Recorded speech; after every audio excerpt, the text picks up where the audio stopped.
ആചാര്യ T V Hindu ആചാരങ്ങളെയും അനുഷ്ഠാനങ്ങളെയും കുറിച്ച് കൂടുതൽ അറിയാൻ ഈ ചാനൽ സബ്സ്ക്രൈബ് ചെയ്യുക. എൻ്റെ ജ്യോതിഷ വിഷയത്തിലേക്ക് ഏവർക്കും സ്വാഗതം. വിളക്ക് കത്തിക്കുന്ന എണ്ണ ഇതാണെങ്കിൽ, ഏത് ഞാൻ പറയുന്ന ചില എണ്ണ, വിളക്ക് കത്തിക്കുന്ന എണ്ണ ഇതാണെങ്കിൽ നിങ്ങൾക്ക് ദുരിതം മാറിയിട്ട് നേരം ഉണ്ടാവില്ല, അവിടെ ദാരിദ്ര്യം മാറിയിട്ട് നേരം ഉണ്ടാവില്ല. അപ്പോൾ വിളക്ക് കത്തിക്കുന്ന എണ്ണയെ പറ്റിയാണ് ഇന്നത്തെ എൻ്റെ ജ്യോതിഷ വിഷയം. ജ്യോതിഷം എന്ന് പറഞ്ഞാൽ നമ്മുടെ ഹിന്ദു ആചാരപ്രകാരമായിട്ടുള്ള കാര്യങ്ങളും കൂടി ജ്യോതിഷമായിട്ട് സമന്വയിപ്പിച്ചാണല്ലോ പറയുന്നത്. അപ്പോൾ അതുകൊണ്ട് ഇങ്ങനെയുള്ള കണക്ക് കാര്യങ്ങളും ഇതായിട്ട് ബന്ധപ്പെട്ട് തന്നെ പറയണം.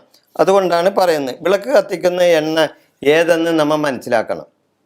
ഒരു കുടുംബത്തിൽ വിളക്ക് കത്തിക്കുന്ന, ദീപം തെളിയിക്കുന്ന എണ്ണ ഏത് വിധത്തിലുള്ള എണ്ണയായിരിക്കണമെന്നാണ് നമ്മൾ ചിന്തിക്കേണ്ടത്. സന്ധ്യാവിളക്ക് കത്തിക്കുന്നതിലും ഫോട്ടോയ്ക്ക് മുൻപിലായാലും രാവിലെ ആയാലും പൂജാതി കർമ്മങ്ങളിലായാലും അല്പം കാശ് ലാഭം നോക്കി എണ്ണ വില കുറഞ്ഞത് വാങ്ങരുത്. നമുക്ക് സന്ധ്യാഭിദീപം തെളിക്കാനാണെങ്കിലും അല്ലെങ്കിൽ ഫോട്ടോത്തിൻ്റെ മുമ്പിൽ ഒരു ദീപം തെളിയിക്കാനാണെങ്കിലും അത് രാവിലെയും വൈകിട്ടാണെങ്കിലും, അതുകൂടാതെ പൂജാതി കർമ്മങ്ങളിൽ ആണെങ്കിലും ശരിയാണ്, കുറച്ച് കാശ് ലാഭം നോക്കിയിട്ട് വില കുറഞ്ഞ എണ്ണ വാങ്ങി ഉപയോഗിക്കരുത്. അത് നമുക്ക് ദോഷം ചെയ്യും. ഈ എന്തൊക്കെയാണ്, ഏതെണ്ണയാണ് ഉപയോഗിക്കേണ്ടത്, അത് ജ്യോതിഷ ആചാര്യന്മാർ പറഞ്ഞിട്ടുണ്ട്. ഏതെണ്ണയാണ് ഉപയോഗിക്കേണ്ടത്, അതിൻ്റെ ഒരു സംസ്കൃത ഒരു പദ്യമാണ് ഞാൻ പറയുന്നത്, ഒരു സംസ്കൃത ശ്ലോകമാണ് ഞാൻ പറയുന്നത്. ഉത്തമാതി ഘൃതോദീപ മധ്യമാതി തിലതൈലം കേരതൈലം ദരിദ്രമാത് അന്യതൈലം പിശാചാവത് എന്നാണ് പറയുന്നത്. അതായത് ഉത്തമാതി ഘൃതോദീപ മധ്യമാതി തിലതൈലം കേരതൈലം ദരിദ്രമാത് അന്യതൈലം പിശാചാവത് എന്നാണ് ആ സംസ്കൃത ശ്ലോകം പറയുന്നത്. അതായത് ഉത്തമാതി ഘൃതോദീപ എന്ന് പറഞ്ഞാൽ എന്താണ്? ഉത്തമം നെയ്യാണ്.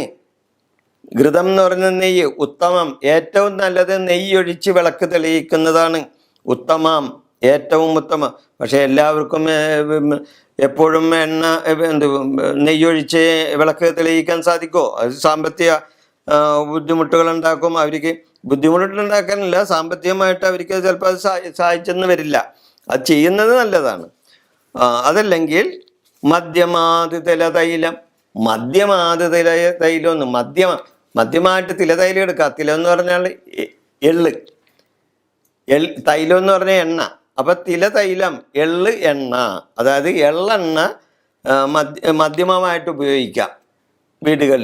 വീടുകളിൽ മാത്രമല്ല, എവിടെയാണെങ്കിലും എള്ളെണ്ണ ദീപം തെളിയിക്കാൻ എടുക്കുന്നത് നല്ലതാണ്. കേരതൈലം ദരിദ്രമാത്. കേരതൈലം എന്ന് പറഞ്ഞാൽ എന്താണ്? കേരതൈലം എന്ന് പറഞ്ഞാൽ വെളിച്ചെണ്ണ. എന്തുകൊണ്ടാണ്? വെളിച്ചെണ്ണ കൊണ്ട് വിളക്ക് കത്തിച്ചാൽ ദാരിദ്ര്യം വരും എന്നാണ് പറയണേ. വെളിച്ചെണ്ണ കൊണ്ട് വിളക്ക് കത്തിച്ചാൽ ദാരിദ്ര്യം വരും, ദാരിദ്ര്യം ഉണ്ടാവും എന്നാണ് പറയണത്. അന്യതൈലം പിശാചാവത്. അന്യതൈലം എന്ന് പറഞ്ഞാൽ എന്താണ്? ഈ വിളക്കെണ്ണ അതേപോലെയുള്ള ചില എണ്ണകളുണ്ട്. ആ എണ്ണകളെല്ലാം നമ്മൾ വെച്ച് വിളക്ക് കത്തിച്ചാൽ നമുക്ക് പിശാചി ബാധയുണ്ടാവും. അതായത് പിശാചിനെ പോലെയാണ് ആ എണ്ണയെന്ന്, നമുക്കൊരു ഗുണവും ഉണ്ടാവില്ല. അപ്പോൾ അതുകൊണ്ടാണ് ഉത്തമാതി ഘൃതോദീപ മധ്യമാതി തിലതൈലം കേരതൈലം ദരിദ്രമാത് അന്യതൈലം പിശാചാവതെന്ന് ആചാര്യന്മാർ എണ്ണയെപ്പറ്റി എഴുതിയിരിക്കുന്ന ഒരു ശ്ലോകമാണ് ഞാനിവിടെ വായിച്ചത്. വിളക്ക് കത്തിക്കുമ്പോൾ ശ്രദ്ധിച്ചില്ലെങ്കിൽ നമ്മൾ ദുഃഖിക്കേണ്ടതായിട്ട് വരും. അപ്പോൾ ഇങ്ങനെ വിളക്ക് കത്തിക്കുന്ന എണ്ണ ഉപയോഗിക്കുമ്പോൾ നമ്മൾ ഒന്ന് ശ്രദ്ധിക്കുന്നത് നല്ലതാണ്. ശ്രദ്ധിച്ചാൽ ആ വീട്ടിന് ഗുണകരമാവും. ജ്യോതിഷ സംബന്ധമായ ഇങ്ങനെയുള്ള വിഷയങ്ങൾക്ക് നിങ്ങൾക്ക് എന്നെ വിളിക്കാവുന്നതാണ്. ഞാൻ ഈ വിഷയം ഇവിടെ അവസാനിപ്പിക്കുന്നു. നിങ്ങൾക്ക് നന്ദി, നമസ്കാരം.